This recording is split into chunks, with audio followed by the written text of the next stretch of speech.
Please tell us your name and charity. Jim McGregor from Search and Rescue Dogs Isle of Man. Olivia Crow from Search and Rescue Dogs Isle of Man. How did the charity start and what is its purpose? Hello, so Search and Rescue Dogs Isle of Man started in 2004 by Matt Creer, who at the time used to be a police officer in London, and identified that there was a need, and then very quickly a few others joined. I joined after 6 months, and the aim is twofold. We basically primarily look for lost and missing people, and also to try and educate people about welfare of dogs. Tell us about your team. So the team is made up of quite a lot of people actually, all doing different roles. Primarily, obviously, most people know about the dogs and they have handlers, so we're their owners and we train them to find missing people. We also have navigators who work alongside the dog handlers. They're really important because they're checking that the dog handler has actually covered off what they say they have. And then we'd be really remiss not to talk about the bodies, because they're the people that lie in all sorts of weather on the side of hills for us in order for us to practice. Who is the charity for?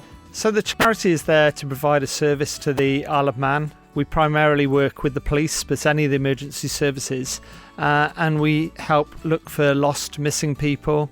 Could be dementia, could be car crashes, could be just missing from home, and we're on call 24 hours a day. Which other organisations do you work with? So we work with quite a large range. As Jim's mentioned, we do work with the police, so we're on call for them.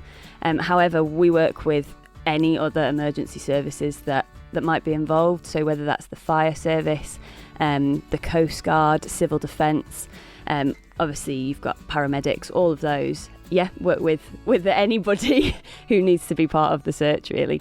What are your main goals? So the main goals of the charity are to look for lost and missing people. Most instances are time critical, so you're trying to get out and search as quickly as possible, because quite a lot of the time there's a need for that.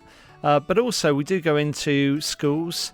We do clubs, we do WI, and a lot of it is also about educating people about safety on the hills, but also how to look after animals. How do you see the charity developing over the next 5 years? Hopefully just growing in terms of the number of dogs that we have on call, and obviously alongside that the number of handlers. We're always looking for people, so we hopefully have a new dog about to qualify as a trainee search dog, which is really, really exciting. There's a huge amount of work involved, so it's great when somebody else wants to come on board. And then apart from that, just really kind of trying to talk more about what we do and get the word out there. And also, unfortunately, after the passing of my pointer recently, I'm now in the stage of getting a new puppy, which I'm collecting very soon, and it's going to be called Bear, which is actually a girl. How is the charity funded? We are funded by numerous different organisations that very kindly sponsor us, whether that's for equipment or a new van, things like that.